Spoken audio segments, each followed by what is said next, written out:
All right, this is for this gun's lucky new owner. This is the most powerful 457 Challenger I have ever seen or had the luxury of owning to do this awesome review. I've been blown away every time I shoot this gun. So, needless to say, this is what we got. You have your shrouded cover over the shrouded barrel that's also carbon fiber that reaches all the way to the back of the base of the gun with custom PVC piping that has been customized to fit perfectly to sit flush and seamlessly in between both shrouds so it looks natural, because you have to put your bipod on, which is going to split the shroud anyway. So what you do is we have to cut the carbon fiber shroud and we make two little pieces so they go on together. Also, I want you to see those two bolts that are in the center of the screen there. Those are the only two bolts that you'll have to adjust if the trigger gets too tight. It comes standard with like a 12-pound trigger. I got you down to over a 7-pound right now, but over time the scope will scooch forward because the vibration and the kick of the gun. I mean, it kicks like a 30-06. It's awesome, but you're going to have to tighten those down after so many shots. So just keep an eye on it. But the way you'll know is when the trigger gets too tight and it's noticeable. So all you got to do is just loosen those screws up a little bit, get them back snug, not too tight. You don't want to strip them out, and you don't want to use Loctite because you're going to have to undo it to maintain O-rings later in the future if you plan on keeping it for a long time. So also, I'm pointing out right now that I have this custom trigger that I've made that has this shaft that comes from the AEA that actually requires a set screw that goes in the back of your trigger just to sit flush on this round bar that has no grip on it. So your trigger failures are going to be quite often if you don't set it up the way I have it set. So I drilled a hole through the bar. Now there's a screw sitting in the bar that's being held in place by the trigger assembly itself, so it can't even fall out and you don't even have to screw it in. So you got an awesome 7.5-pound trigger right now, which I'm pretty proud of.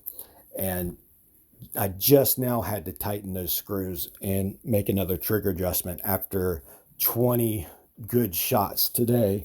I've reviewed it about 5 different times with the new compressor that I'm going to be adding with this deal, which is a brand new it's Vevor, Vevor, I believe. And I'm going to show you the owner's manual. I'll take pictures of all the required maintenance that you need to do, so you'll have all that as a reference to go back to. And also you have a custom carbon fiber hammer slide cover as well.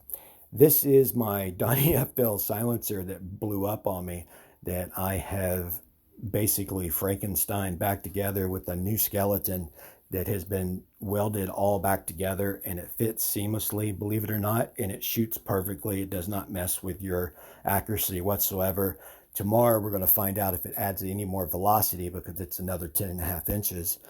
And I've wrapped it with some carbon fiber wrap to cover the air holes that I had to make just to punch holes in the new skeleton to give you a better airflow and hopefully quiet down the sound, because this gun does shoot supersonic.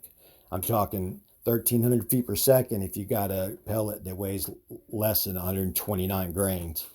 Then I've got it on clock shooting 1,264 feet per second, and that was only at 4,300 psi. So now that I can go to 4,500 psi 5 or 6 times in one day if I want with this compressor, we'll revisit that test again. But in the meantime, if you are in the market for this gun, it is for sale. I can't sell it on eBay because they won't allow me to put 457s on there or anything over a 25 caliber, believe it or not. So you can call me or email me at my email at bigbopper.airguns@gmail.com. I'll put a link in the description. So I look forward to hearing from you. If you have any comments or suggestions, let me know. Look forward to hearing it. Also, I've added carbon fiber feet to the V-Life bipod, and that's nothing but electrical tape wrapped around there, making you a solid barrel band. This is a picture of the new air gauge with the 8mm male end.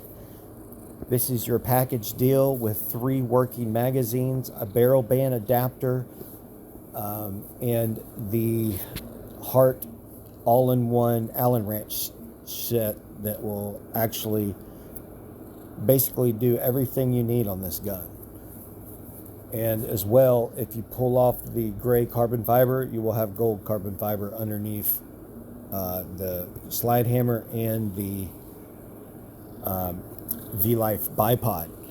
And if you don't like the carbon fiber feet, you could just punch out the little metal pieces and the rubber feet. They tap right out, and you can pull those carbon fiber pieces off, and then you'll have the full access with your legs. I believe that'll give you like up to 8 or 9 inches in height for more tactical use. That's all for cosmetic purposes only, really. I look forward to hearing from anybody. If you're in the market, I'm accepting all offers. Email me at bigbopperairguns@gmail.com. If you notice that your trigger is getting harder to pull back, take a look at this picture and make sure your scope mount is exactly 1/4 of an inch back from the bolt of your barrel. This is an easy way to determine if your trigger is being tightened down in the correct spot. Once you see it's right there exactly like I have in this picture, tighten down the screws to your scope mount and go back to work. After so many shots, maybe 20, 30 shots, you want to go back and tighten up all your bolts just for accuracy purposes, because you're not going to find this kind of power and not have any type of recoil. So I hope this wasn't too confusing, and if there's any questions I can answer, please email me at bigbopperairguns@gmail.com. I look forward to hearing from you.